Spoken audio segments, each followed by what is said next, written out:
From advertising to software as a service to data.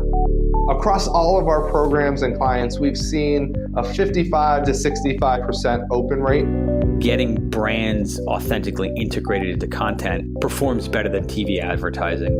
Typical lifespan of an article is about 24 to 36 hours. If we're reaching out to the right person with the right message and a clear call to action, then it's just a matter of timing. Welcome to the MarTech Podcast, and I Hear Everything production. In this podcast, you'll hear the stories of world-class marketers that use technology to drive business results and achieve career success. We'll unearth the real-world experiences of some of the brightest minds in the marketing and technology space so you can learn the tools, tips, and tricks they've learned along the way.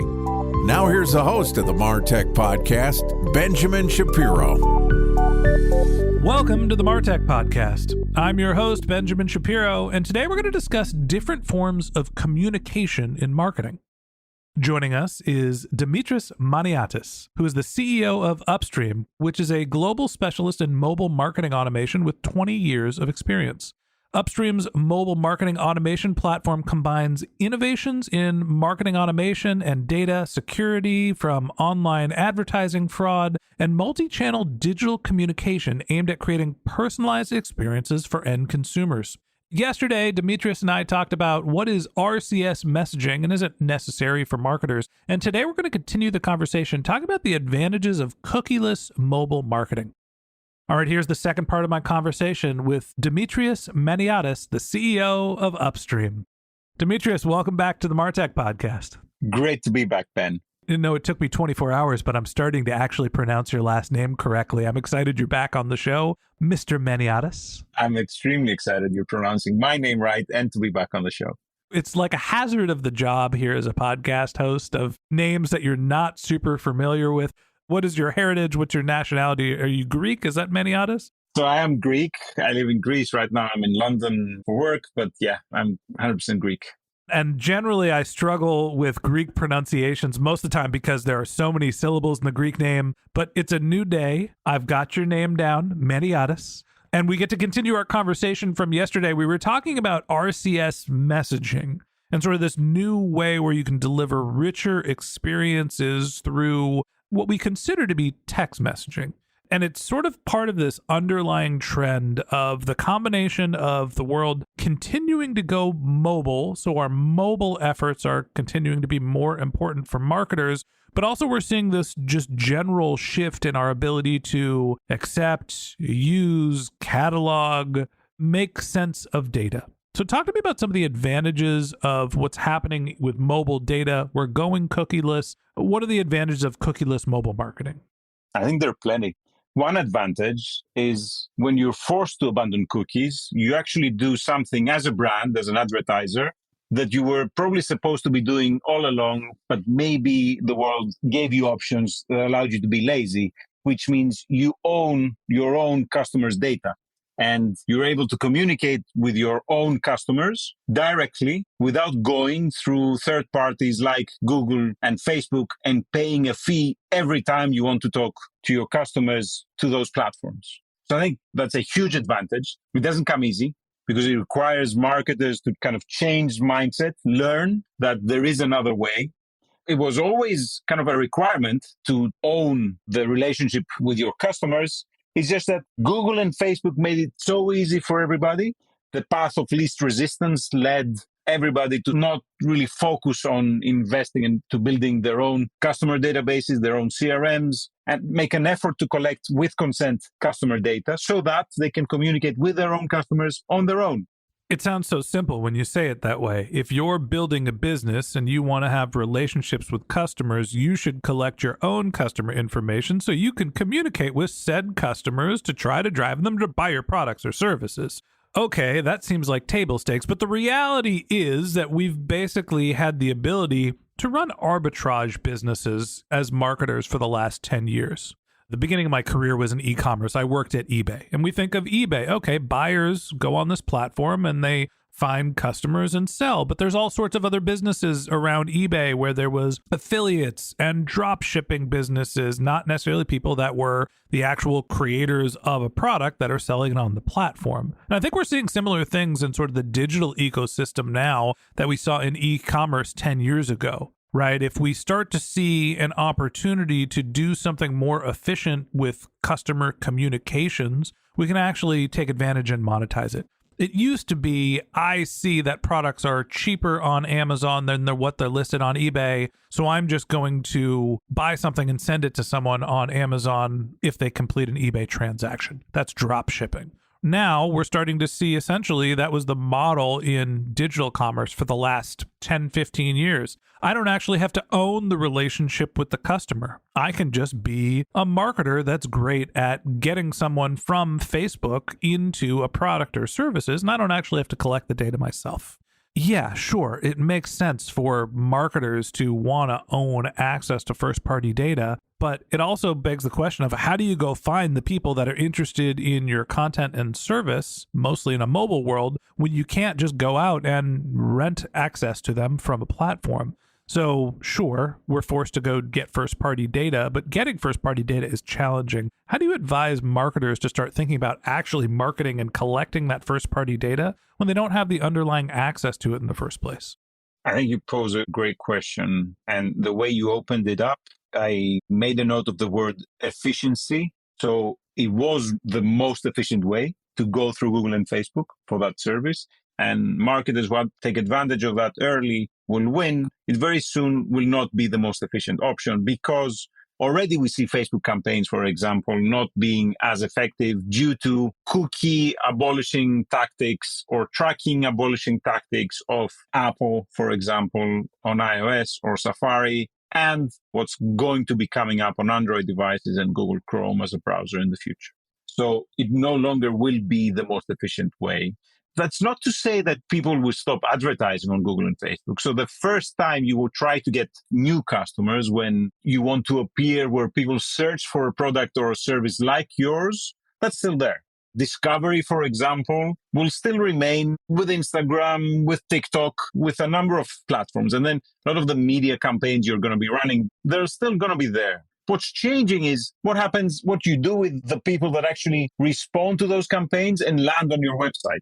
So when they land on your own asset, be it your website, your app, that's the point that changes. That's the point where you need to develop tactics and strategies to collect first-party data from those people. Ask them their phone number. Every website has probably at the footer or a pop-up that says, hey, give us your email and you'll get 10% off on your first purchase.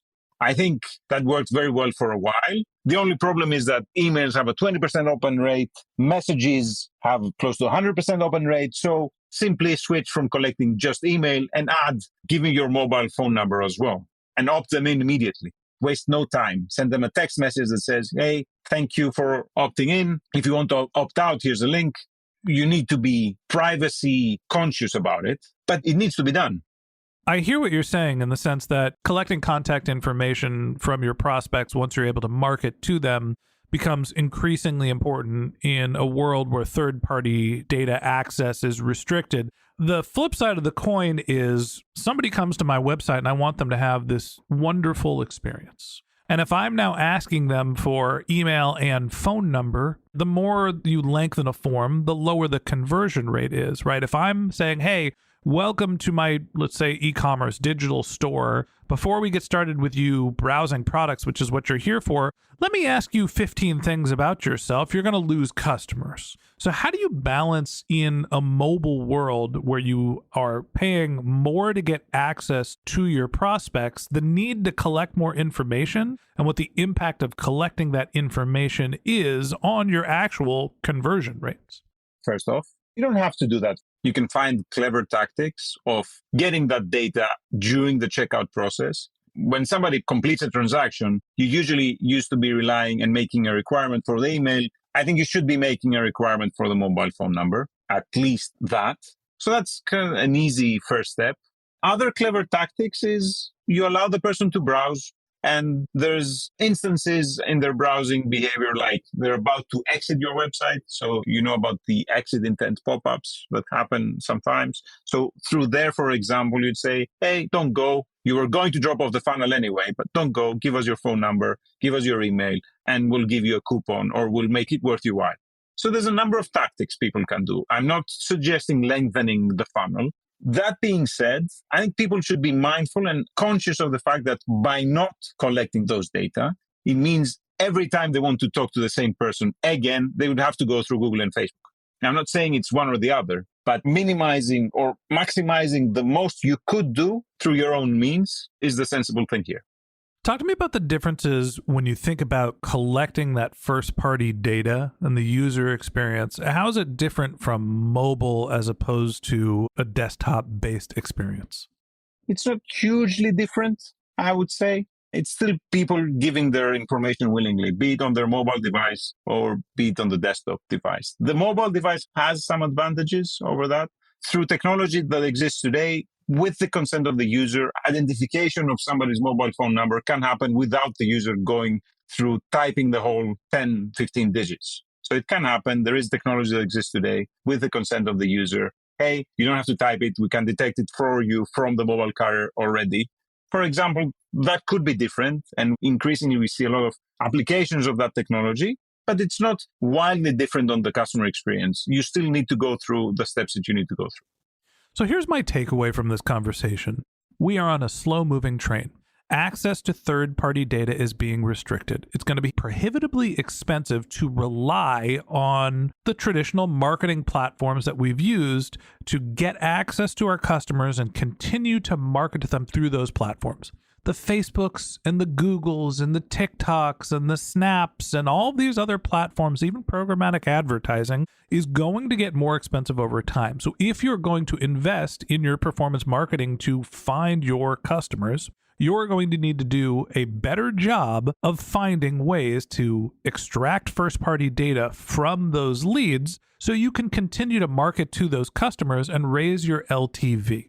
Now, the big question here when we think about what's happening with this trend is, how do we do that? Do we focus on desktop experiences? The world is going more mobile. And I think that there's some distinct advantages in mobile when we're looking at a cookieless world because there's so many more ways for us to get that autofill, capture information, to streamline the process. There's uses of technology to be able to expedite and simplify the process of customers giving you the information you need in a privacy-centric way without you having to ask them to tap, tap, tap, tap, tap, fill out every long standard form that we need. So maybe there are advantages in mobile marketing that help us get over the lack of third-party data. And that wraps up this episode of the Martech Podcast. Thanks for listening to my conversation with Dimitiris Maniatis, the CEO of Upstream. If you'd like to get in touch with Dimitiris, you can find a link to his LinkedIn profile in our show notes. You can contact him on Twitter, where his handle is DManiatis. That's DManiatis.